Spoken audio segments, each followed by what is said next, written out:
This is the Seven Figure Agency Podcast. Discover the strategies and techniques to grow a highly successful and profitable digital marketing agency with your host, Josh Nelson. Thanks so much for being here. We've got a live audience with us. Everybody's really excited because we know that you are one of the top SEO agencies in the country and really in one of the toughest verticals that there are. So thanks for being here. Yeah, thanks for having me. Super excited to be here. Let's bring on the hard-hitting questions. Let's dive right into it. So guys, in the comments, if you're excited to hear from Chris from rankings.io on how he built a multiple seven-figure agency, give me a yes, give me a like, give me a let's do this in the comments.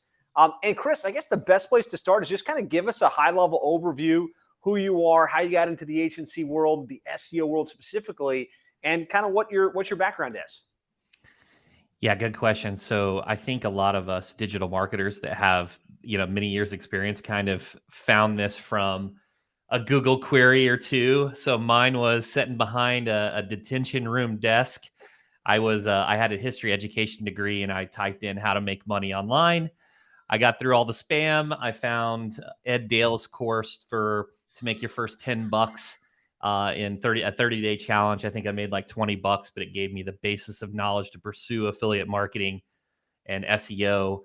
And by the end of my second year teaching, I was making about 4 times the amount that I was teaching. So I decided to pursue digital marketing full time, much to my parents. My parents didn't want me to pursue that. They wanted me to have the secure path, have the retirement plan, but that's what I did. So I went all in and had some ups and downs and ended up starting my own agency. Amazing. So started out as a teacher and then you got into affiliate marketing. You're like, hey, wait a minute, I know how to make this thing work. And then you started the agency game. Yeah, I was, my first website was loseadoublechin.com and I ranked #1 for double chin for like 4 years. I had a how to stain concrete floor site and did really well there. That first penguin algorithm just destroyed me because being completely transparent, I was doing the e-zine articles, the build my rank links and all that stuff. A little bit of gray hat work, maybe. A little bit of black hat, maybe.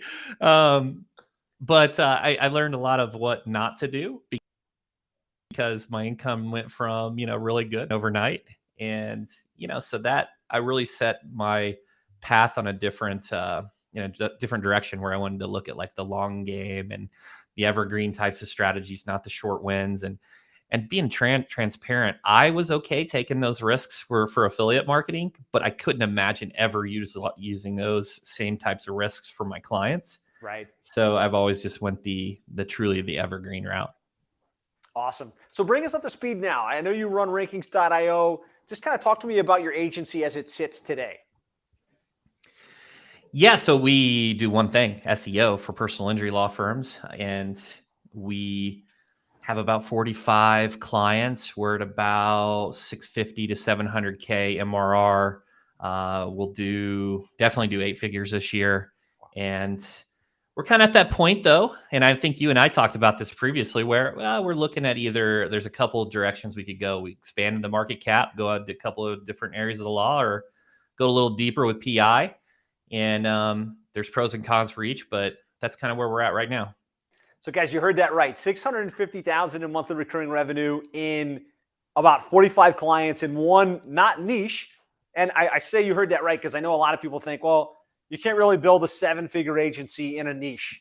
Well, he's built almost an 8-figure, will be an 8-figure agency, not just in a niche, which is legal. You think legal is that's niche, right? I can only work with law firms. But he doesn't just work with law firms. Like he only works with PI law firms, personal injury law firms. Talk to me a little bit about the thought process in going the niche within the niche and how that's helped you guys grow the agency. That's a great question. I'm writing a book with Scribe Media right now on niching. So this is really top of mind. But the key thing here is when I got in the legal industry, I chose that industry because, I knew it had been around for a long amount of time. I knew it was a starving crowd. They wanted leads. I knew that they had revenue. I knew that it was saturated and it demanded an expert in those areas. But once I got in the space, I was getting an overwhelming amount of personal injury attorneys to contact me. I didn't even know that like that was the top niche for digital marketing, or one of them, right? There are many opportunities in legal, right? You could sub down into criminal, the family law, to bankruptcy, business. The sky's the limit. But when I looked at my revenue, about 70% of my revenue was coming from less than 40% of my clientele, and it was PI. So it was an easier decision to niche than probably some of the generalist agencies where a lot of the revenues kind of dispersed. I remember there was this quote from Seth Godin that talked about niching and niching down and being remarkable, kind of falls in line with his book, Purple Cow. And that's kind of where I ended up. And it's had a lot of advantages because I understand them on a much deeper level. I know what their price points are. I know exactly what they want in terms of keywords and cases. It helps from eliminating waste from a operations perspective. And positioning, it helps because I would say one of the most difficult challenges in the digital marketing space is, how are you unique? What do you do to be unique? I remember I went to this Lawyer-nomics conference and we spent like 30 grand to do this conference, and we had this cool booth. It was great. And our prospects came up to us and they asked what our pricing was. And then they went to the booth next door who also did legal marketing. Then they went to the next one and the next one. So now we're one of the few. I only know a couple that really niche down this far into PI. And honestly, we're the only one that really does SEO and digital. The others are like media buyers. Yeah. Long-winded. No, that's a perfect answer, right? I mean, that's the end. At the end of the day, by being within the niche, you can truly become world class at that particular vertical. You can get to know it inside and out. You can be known as the go-to expert, have clients come to you pre-positioned to buy, and then you can streamline your operations to deliver consistent, reliable outcomes for your clients in that space at a level nobody else could, right? Because you just have so much experience within the industry. A couple layers of this onion I'd love to peel back is, it feels like you started to recognize personal injury was an opportunity. You were getting clients within that space. It's still hard in that moment to say, well, I've got personal injury, I'm just going to do that. I'm sure you're getting inquiries from, the criminal guys and the, divorce attorneys. How do you make the decision to say, well, I just want to stay in this lane, when it feels like you could relatively simply open up to the other verticals as well? That's a constant battle, right? That's like that shiny object that you're punching away. I would say right now, being transparent, I think out of all of our 45, I think we have 3 that are non-PI. They're just really good fits. They had the right mindset. They had, one of them was in criminal defense. We've worked in criminal defense previously, and I really knew that area. So I felt comfortable that we could provide a very high quality service. The thing that's not talked about enough is, if you're a generalist agency, everybody wants referrals, because when you're trying to close a deal, there's 3 things that you have to worry about. You got to make sure they trust you, the service, and the company. And the reason people like referrals is because they bring with them trust. Well, how do you get referrals?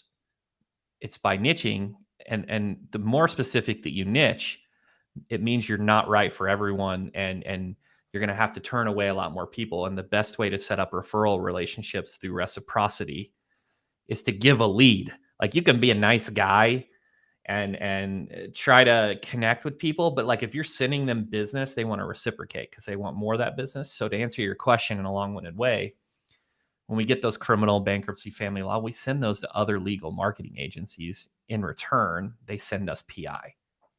Because they look at it and say, wow, that PI stuff is tough, right? That's hard. It's super competitive. They have to have big dollars. We don't even know what to do if we can give it to Chris. We know he and his team can run with that ball, and vice versa. So it sounds like that's also resulted in more business in terms of you being able to toss bones over to other legal marketing firms, and then they throw you the big bones. 1000%. I think also, the deeper you go, these larger agencies, their criteria of what types of clients that they'll work with gets higher because of profit margins. And, hiring is difficult, right? Especially in today's landscape. So, I would say a lot of the people listening, one of the best things you could do is go to the larger agencies and say, what are the clients that you don't want? Send me all of those. You just built yourself an amazing pipeline to get into 7 figures if you're not there yet. 100%. Great tip. John Morris said something similar when we interviewed him, and he also built a 8-figure agency. So something to consider, right? Look at the bigger companies, figure out the business that they don't want, become the taker of the scraps, right? Take that business, run with it, dial it in, and you'll build your own book of business. So great stuff. I love it. So talk to us a little bit, if you don't mind, about what the service offering looks like. What are you doing for these PI attorneys specifically? Yeah, so we do a really comprehensive diagnosis in the beginning. I think a lot of people try to position the other way. They'll say like, oh, they're doing an audit. We do that for free. Well, like people aren't going to apply value to that because there's no sunk cost. And like, how good is it going to be? So the first thing is we go really deep. That's the only way that you can really obtain these super large contracts without just getting lucky, right? You show a gap analysis, you put the data together. Our offer is we do that. We call it an SEO discovery. The reason we call it that is because attorneys have to do a discovery before they go to trial. Hey, would you go to trial without doing a discovery? No, you wouldn't. Well, that's why we need to do this, right? Prescription without diagnosis of malpractice. Hey, if your car's not working properly, you got out of the car and before the auto body person came up to your car and said, hey, it's $20,000 and they hadn't looked under the hood, you'd think they're crazy, right? So you got to do this stuff. I know it's a pain in the butt, but that's how you anchor these larger deals. And then ours is because we just do SEO, our span of control, and that could be a whole different topic, but span of control, if you're looking at me, is we have content at the content department, a on-site and technical department, a local department, and we have a link building department. We don't just have SEO department and SEO specialists, right? So our span of control is wider and we can go much deeper on the strategy and have true experts. There's more cost. Anytime you widen your span of control, there's more challenges in terms of communication, but it allows us to produce a very high-end product. And so that's what we do. It's a really end-to-end SEO offer. I can talk about, the pricing model, whatever questions you have. But that's what we do. Yeah. So it sounds like initially you go in and you sell a discovery, right? And if you could talk a little bit about the price that you charge for that, and then you're selling a relatively large monthly fee. You said 45 clients, $650K, north of $10,000 monthly for these SEO services, if my math is right. Yeah. So that discovery, we played around with free and charging. At the moment, we're doing free. Okay. But we have higher qualification standards. So we're not just doing these for everyone. Like we really want to make sure in that first time appointment, that qualification meeting, that they are the right fit. And we also secure the next appointment before we start. So I'm not going to get in the inbox and try to fight for their attention.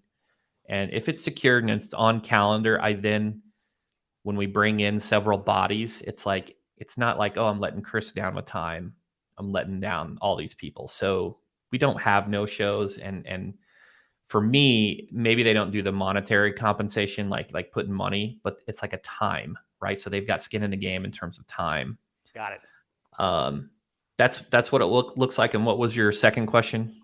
Forgive me. Like average monthly fee for these programs. Our base fee, our lowest is $10K a month. Our kind of standards at 10, 15, 30. And I would say, that's because we really know our industry. And if you get too many people converting at the end tier, it's probably too low.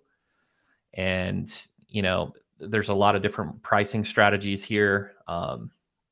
But it's really understanding your market. The way I look at it, though, I'm a bit different. I think when I look at SEO, I think about, okay, if this is a good channel for the business, if they weren't going to hire an agency, what would they have to do? They'd have to hire an SEO specialist. And anybody that does SEO specialists, there's these things called unicorns that just don't exist, right? An SEO specialist is not going to be a great content writer, link builder, technical SEO. And even if they are, they don't have the capacity to do all those. And that person's going to cost 80 to 100 grand salary. So the way I look at it is like, look, even at 10K a month, I don't care what industry you're in. I literally do not care. If you're pest control, it does not matter. I'm charging 10K a month minimum because they can't go out and replicate that from a channel perspective. And that's how I put it. Like, look, you're going to hire an SEO specialist for 60, and then you're going to hire a content writer for 50. Right? It's just, they can't do it. And so that's why I think most people are charging it significantly too low. And instead of trying to get 200 clients at 5K, get 100 at 10K. Love it. Love it. Kind And of the math tangent. makes sense, right? It's just, I think it's a matter of personal confidence, right? Mhm. Belief in what you can bring to the table, belief in what your agency can do. Mathematically speaking, right? Even Yeah. even 5K is a stretch for most agencies to charge a 5K monthly fee.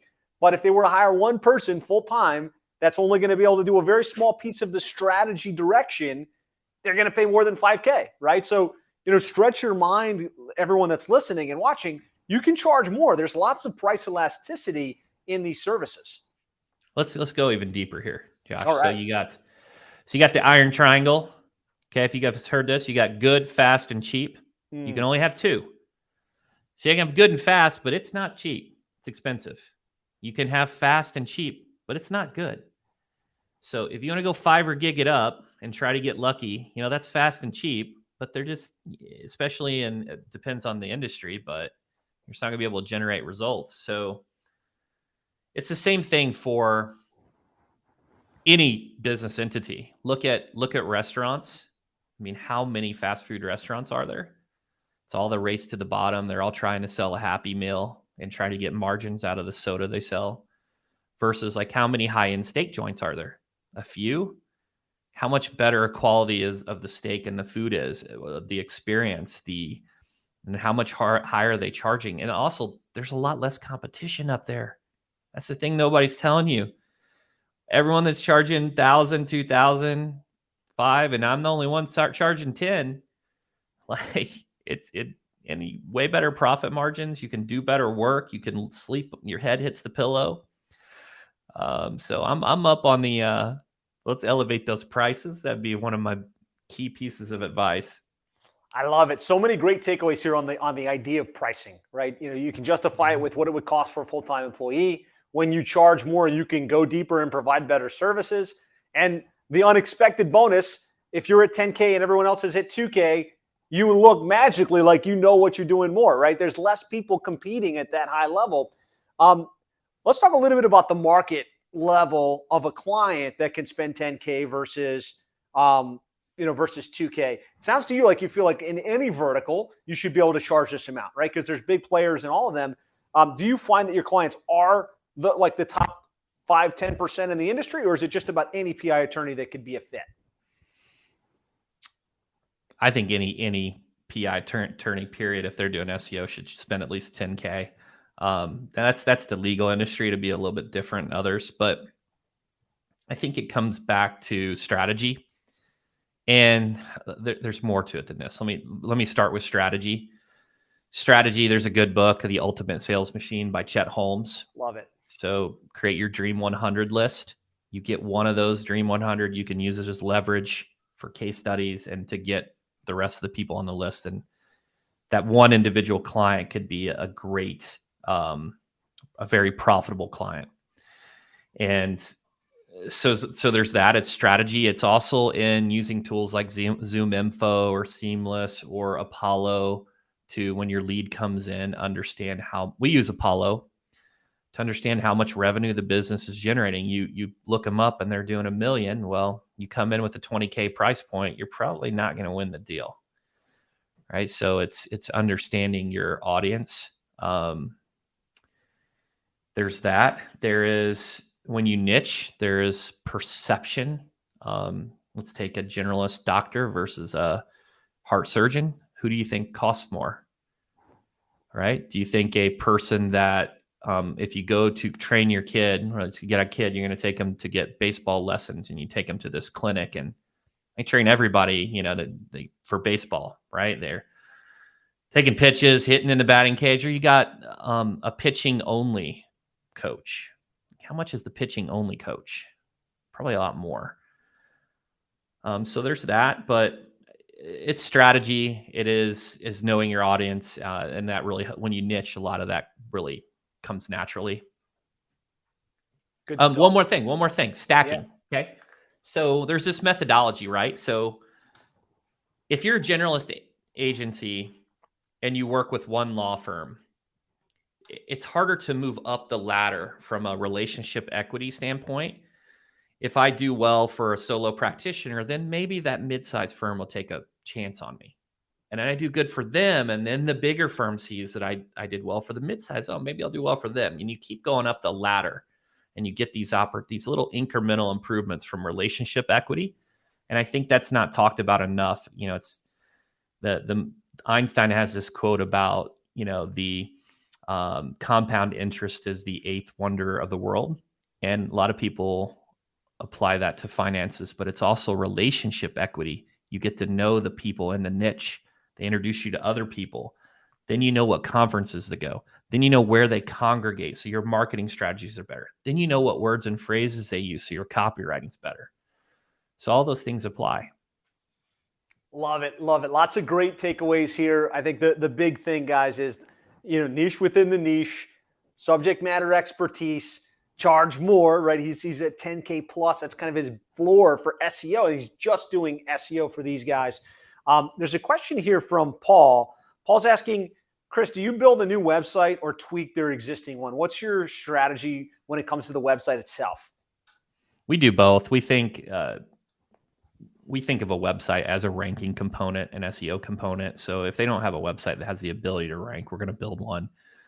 In our space, in the legal space, you've got like Scorpion that has proprietary sites, Justia, Foster Web Marketing. So we're kind of forced we want to decrease the prospect's effort and sacrifice as much as possible. So to get them to come to us, we have to build sites. Got it. So is that included in your program, or is it like a web development? We do separate. It is a la carte.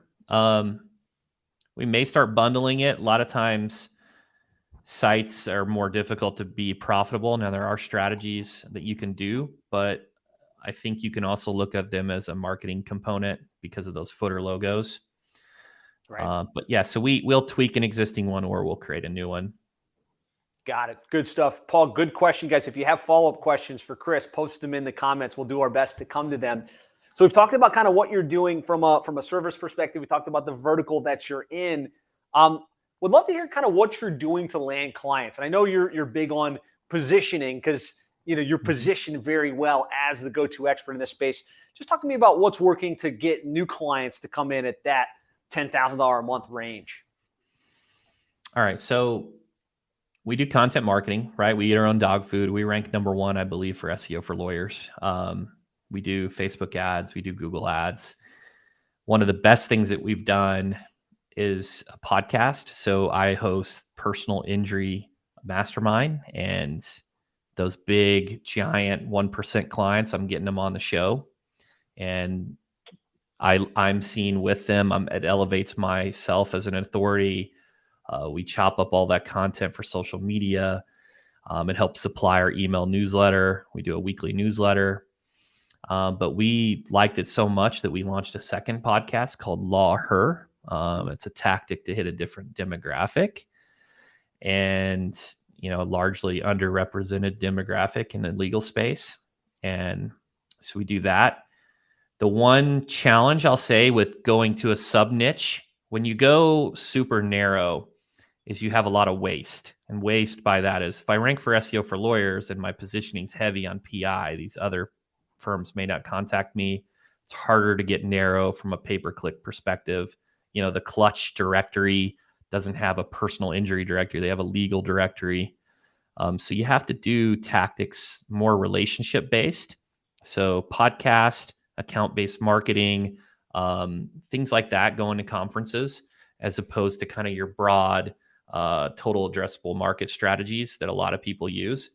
So it's a challenge, and it's just a different type of marketing. Love it. Great strategy. So it sounds like the podcast is working well. Going deep into the industry is working well. I'm a big fan of podcasting, obviously, here and in our agency, Plumbing and HVAC SEO. Talk to me a little bit about the format of your podcast, because it sounds like it's speaking directly to that higher end PI attorney. Is it that you're interviewing successful PI attorneys? Are you pushing out content? Talk to us a little bit about that. When I first launched the podcast, it was called the Rankings. I think it was the Rankings podcast, and I learned very quickly that it wasn't about me; it was about my audience. So we renamed to Personal Injury Mastermind. The reason we didn't call it Personal Injury Marketing, podcast, is because it's too narrow as well. So we needed to open it up and just be able to provide as much value as we could to that individual. So we do a weekly show. It's every Thursday. We have guests. It's primarily these large personal injury law firms like, Anajar Levine. We've had, just some really large firms, but we also get thought leaders in the industry. We had Seth Godin on the podcast. We've had Cameron Harold. We've had, just a lot of the big entrepreneurs, and we just do a mix there. The biggest thing that I've learned about podcasting is basically we need to do more. I'm a big proponent of having more than a weekly show. So what we're looking at is having a day where one day is all about the guest, but a different day it's myself and maybe my president, where we're talking about these different tactics. And in another day, I do a different theme because there's a lot of the subscribers and the downloads will impact your ability to advertise. And then the key to wealth to everyone listening is other people's money, OPM, and that's acquired through sponsorships. A lot of people are resistant to that, but sponsorship money will in turn help you grow the show even larger. So yeah, we do a weekly show right now, consistent cadence. I've never missed a week and 100 and something episodes, but I love it. I like it. It's a feedback loop too. Those that want to go deeper in their industry, you get to ask these great questions like Josh is doing here, and he's picking my brain. And but you get to get a feedback, and then you get to go apply it to your business. So a lot of times I'll get on a podcast and I'm asking self-serving questions that I want to know, but also my audience wants to know. 100%. So I love this idea, like podcasting as the channel to really position yourself as the go-to expert, bringing on some of the biggest names in the industry. Two questions I think that come up often is like, why would those big names want to come on my show, right? I'm not paying them. Like, why would they do that? It's harder at the beginning. It really is. It's you don't have an audience. You gotta you just don't have really a platform. So you go to your clients and your sphere of influence that you can just get on the show. But at the end of the day, you're providing them tremendous value and distribution. And so we were getting around, it's not a big show. It's super niche. We're getting about 10,000 downloads a month. But those attorneys want peer referrals. So they get on there and they get, they have the opportunity to get referrals from their peers, and it complements their social strategy. It's not a heavy commitment where they have to write, it could be 30 minutes.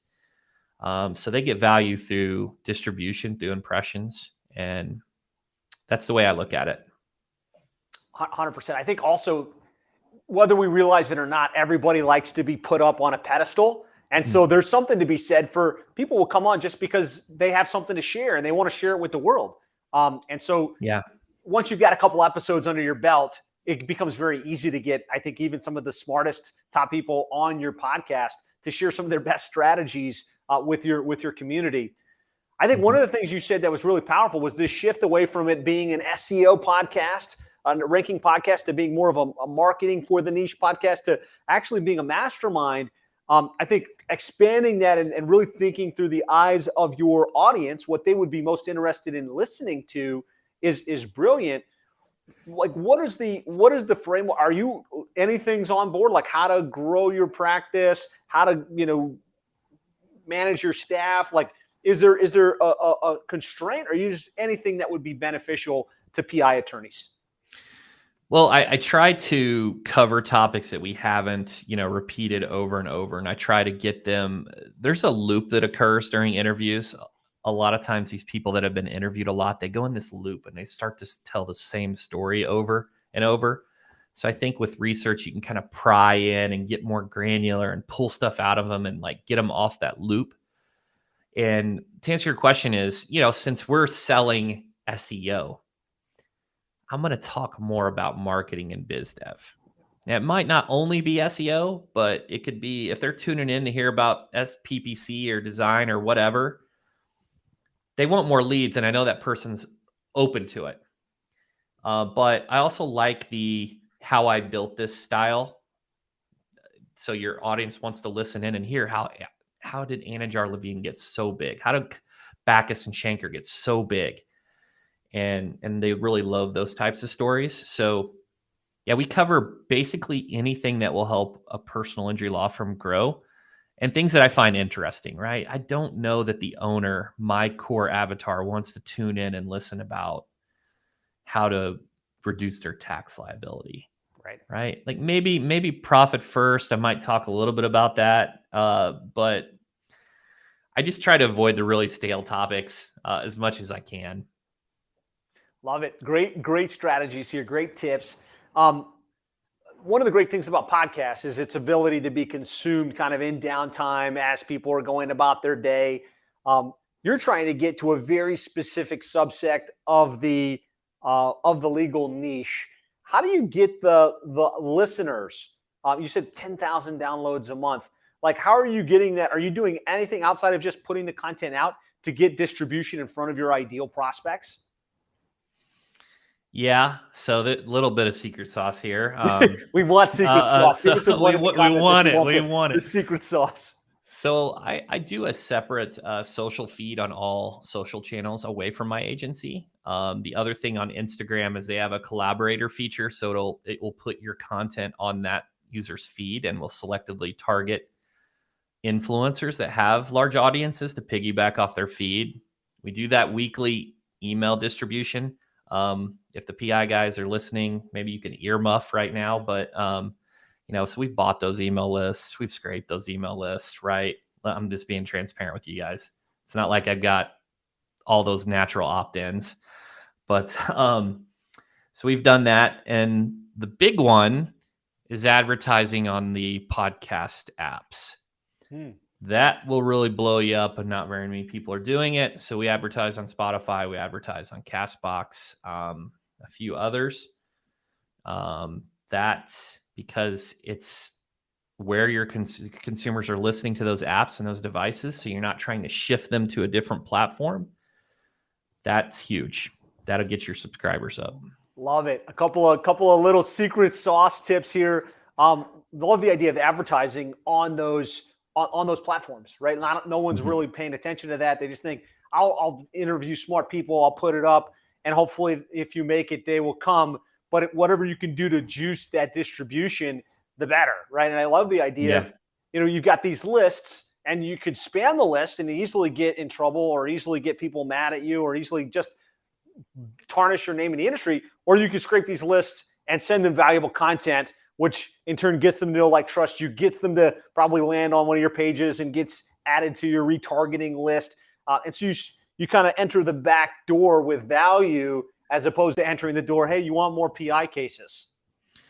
Yeah, and there's strategies to warm up lists, and our open rate's like a 30% now. That's amazing. From a cold list. So really like good. We split them off. So like one simple tactic is you split into two different lists, your opens and your non-opens, and you run different campaigns from an email strategy. And then eventually you'll siphon out the individuals that just aren't engaging. And then it in turn will help your open rates and your deliverability. So there's some strategies there. I'm really excited about the opportunity to get into the sponsorships. I'm trying to get to that 20K downloads a month, because then I can take all that revenue and put it more into Spotify ads and Castbox. And I think the other thing too, the deeper you go on this, is the CPMs for like a generalist podcast is like $20, $25 for sponsorships. For niche, it could be 50 to 100. Wow. So you can get a lot more sponsorship dollars on a niche podcast.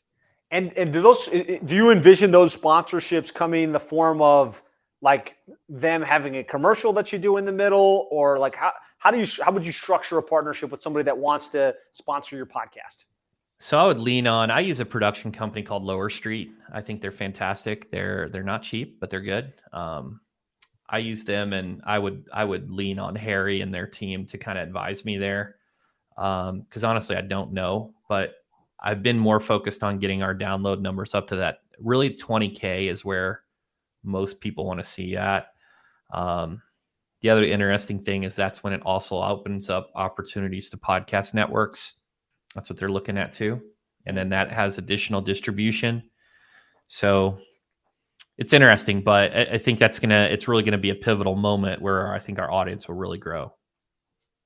No doubt. Yeah. And you're getting paid to market basically at that point. Like you take that money and you can put rocket fuel behind all the content that you're putting out, which just accelerates things even faster. 1,000%. It's funny. Those big guests, right? So like the Seth Godin and things, you might have to do some stuff for them, whether they're promoting a book or provide value in a different way to get them on. I remember we tried to get Tony Robbins on. We pitched him $150,000 of Facebook ads for his episode, and he still wouldn't do it. I was like, sheesh, what's that guy's hourly rate? Something super high. Yeah. So, all right. So we talked about, really how you've positioned yourself in the industry, the kind of the speaking, the industry events, the podcasting being a big play. Let's shift gears a little bit. You being a really, really strong SEO guy with a strong SEO background and really generating consistent results for some of the, most competitive niche, really, in my mind, in the industry, because the cost per keyword is so high on a cost per click basis. Like, do you have any SEO tips on today's environment? Like what's working best to get like local area based businesses like PI attorneys ranked for the important keywords? Oh man, this one's really loaded. Okay. So basically due to the mobile device and the vicinity update and proximity has a major impact as it relates to local SEO. So there's going to be a time where additional brick and mortar businesses can be conducive to a good SEO strategy. And what I mean by that is, let's say you have a Houston personal injury law firm. When they think of expansion, you need to push your clients not into different cities, maybe multiple offices in the same city, because that will impact Google Screen. Google Screen is based upon region, response, and reviews. It will also impact Google Maps, which is based upon relevance, distance, and prominence, distance being the key underlying point there. So that's one strategy. So get real offices in and around the main metro area. Yep. Helps from a conversion standpoint, less effort and sacrifice on the consumer standpoint. Those are huge. Does it matter whether it's a real like commercial office or like a Regis or like one of these, virtual offices? Well, it needs to, abide by the Google terms of service, because we're actually proactively reporting people that don't. We submit the business redressal form. So it does need to be legit, but I think that's key for an even individual that's trying to market on the local side. It's also, if you're an SEO agency, it's an easy way to upsell them, right? And I always position it as, don't think of a business as a facilities cost. I think of it as, I said, put it under marketing. Let's do it under that line item. That's one. Another one is that's not talked about, and I'm almost afraid to say this one, but I'm going to say it. So I'm going to give value here, is content acquisitions. So many people want to rank for a keyword, and they go do the keyword research. They write this article and they hope and pray that it ranks, and they drive links to it. And, it's 8 months later and their baby hasn't ranked, when a lot easier is to just go look and see who's ranking and just email those site owners and see if you can buy their content and implement a permanent 301 redirect. We've done that many times successfully, because not only do you get Ninja, guys, like he said, he wants to give you some of the secret sauce that you're not going to hear every day. So you're not going to hear that at all. Like even you're just not going to hear it. But not only do you get the great content, but you also get the links to that page through the 301. So you're piggyback. So it's a link strategy too. And it serves Google better because you're refreshing their library. So Google loves it. It's a tremendous strategy. You just got to be, you got to look at the content quality. That's subjective. You got to look at the amount of visitors to that page. You can get that through Google Search Console and other tools, and then evaluate that based upon the CPC. And then the number of links. That's how you can place a value on that content. And nobody does that. It is wildly underserved as a tactic. That's another one. I would say a lot of times I just think that in the SEO space, I just don't think people do link building correctly or do enough of it. And I also think the most overused phrase on earth is content is king. I think that content is table stakes. Like, you have to have great content. And if I'm trying to rank Chicago car accident lawyer, the 100 other law firms all have that page. So what am I going to do? Like, make it 10,000 words? Like, no, Google's going to look at external sources and those external endorsements to determine who should rank. So those are some things. I think just most SEO agencies don't do enough to really compete. And I think they're afraid of those unnatural link penalties, and they're just afraid of fear when, guys, you're not even on Google's radar. And let's talk about how slow the Google crawl rates are. 45 days, 60 days. You start popping them with a bunch of links, I guarantee that crawl rate will improve. Great tips here, guys, from a top level SEO guy working in one of the most competitive industries. Multiple locations, legit locations. Think about acquiring properties that are already ranking for those really high value terms for the sake of the ranking, as well as the sake of the link juice you can pass back to the site.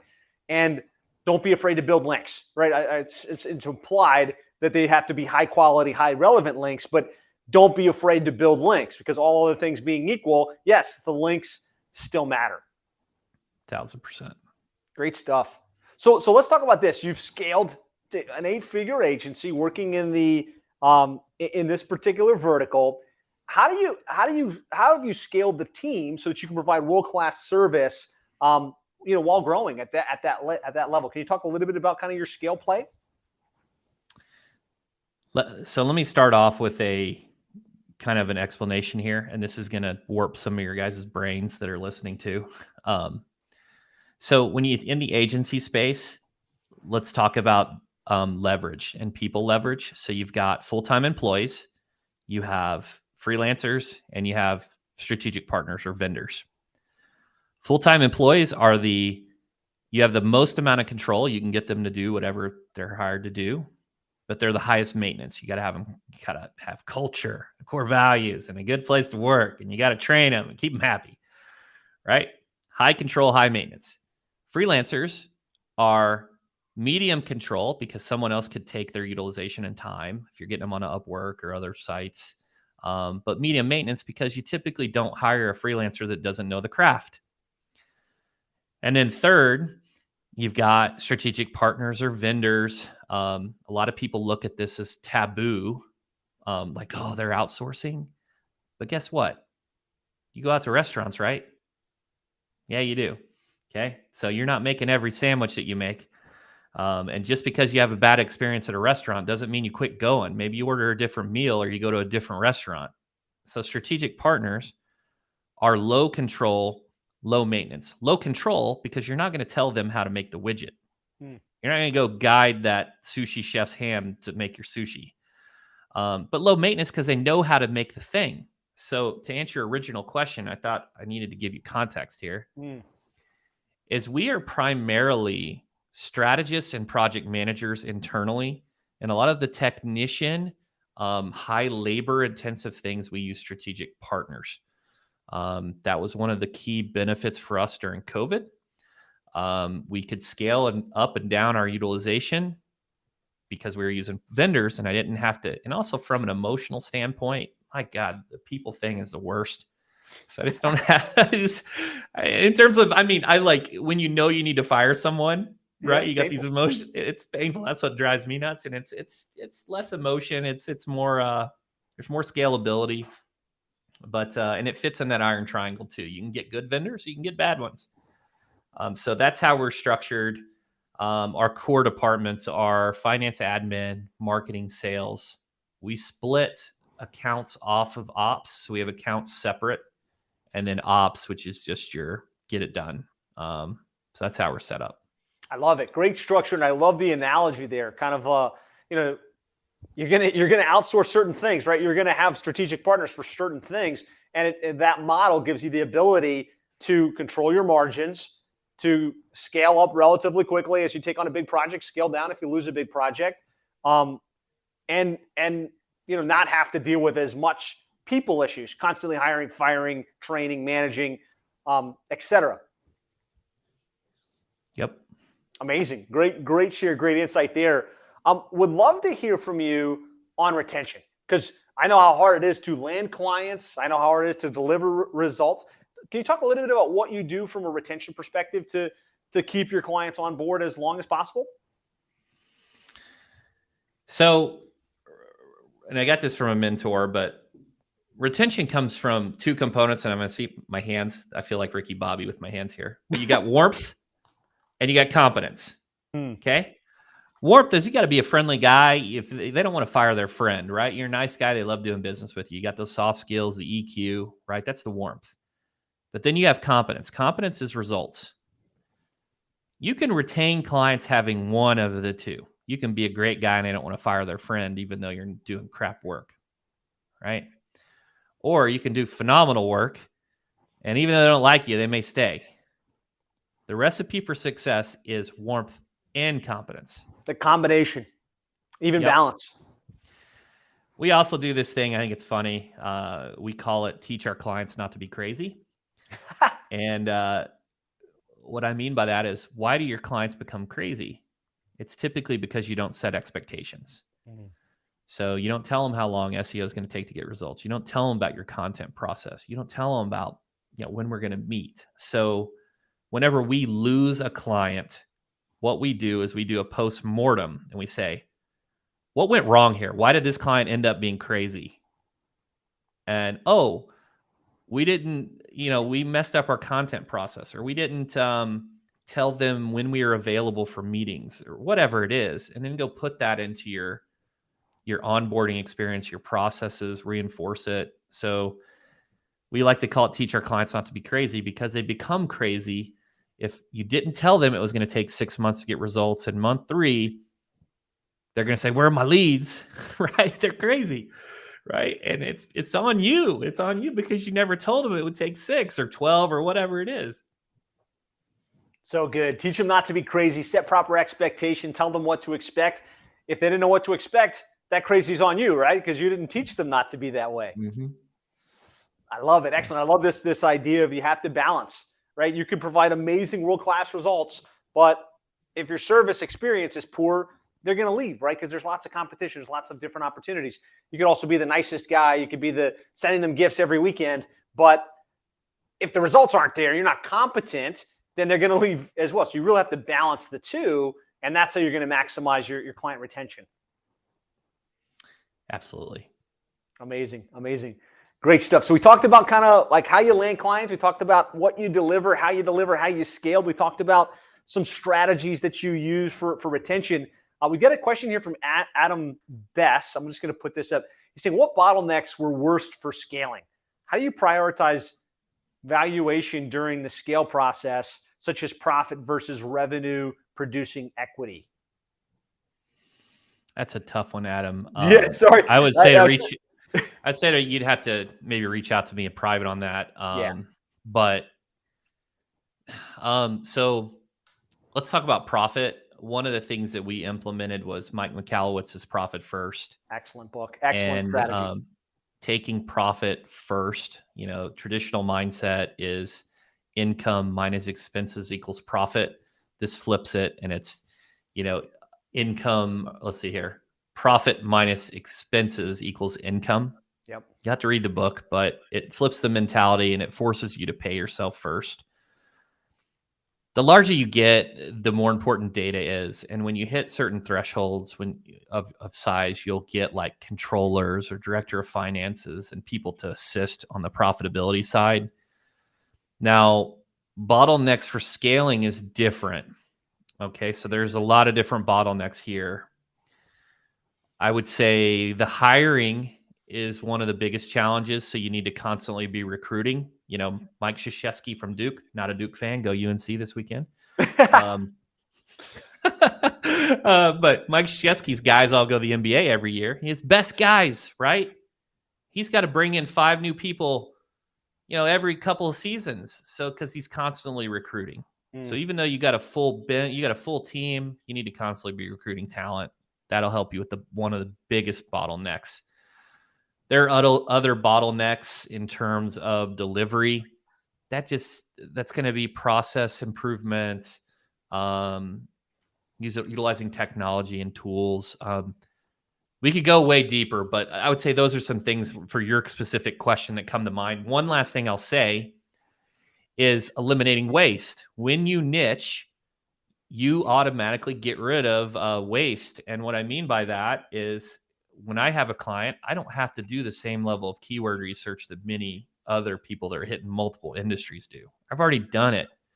I can improve upon it, but I already have that done. So it's not like I'm doing keyword research. It's super time intensive for every single client that comes in the door. Yeah, eliminate the waste, be strategic with your recruiting process, put profit first in place, make sure that you take the profit, and then work your expenses based on what's left versus take the revenue, spend, and hopefully there's a profit. Right. Because Parkinson's law tells you your expenses are going to expand to the amount of profit that you let it eat up. So yeah, if you haven't, go check out Profit First by Mike Michalowicz. Amazing book. I recommend every agency or business, for that matter, implement that methodology. Yep. Track your employees' awesome. Revenue per employee. You want to stay above 200K. Try not to dip below that. That'll really hurt your profitability. That's just a general rule of thumb. Love it. Chris, this has been amazing. Thank you so much for all the great insights. Congratulations on your growth and success. If you had one last tip for the agency owners that are listening, they're trying to figure out, how do I get to the next level? What would that tip be?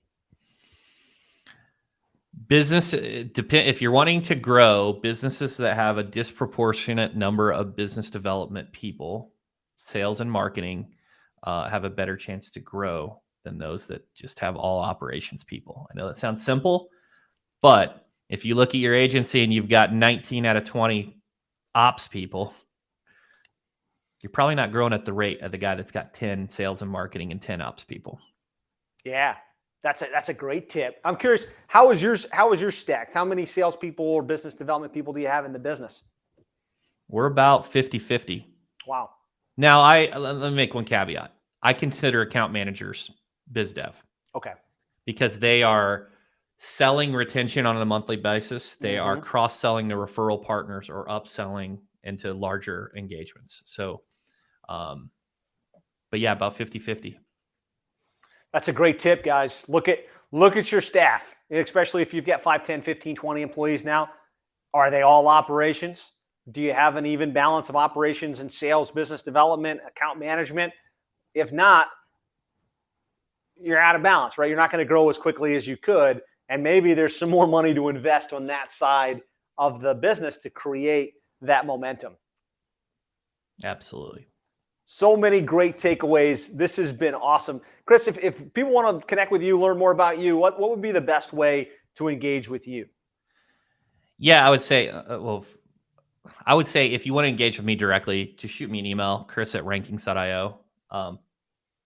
Just hit me with the subject line so I can tell that you're on the show.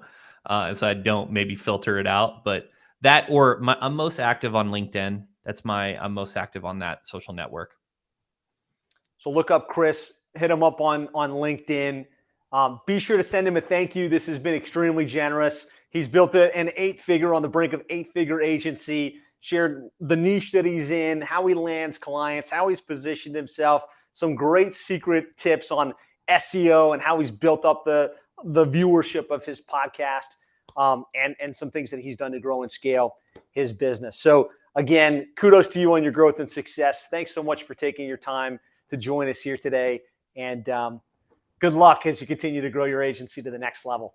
Josh, thanks so much for having me. Also, just read your book, I think 2 or 3 times. Very good book. Awesome. Tons of information in it. For those who haven't read it, fantastic. Thank you so much. I really appreciate that. All right. All right, guys. We'll see you next time. Bye now.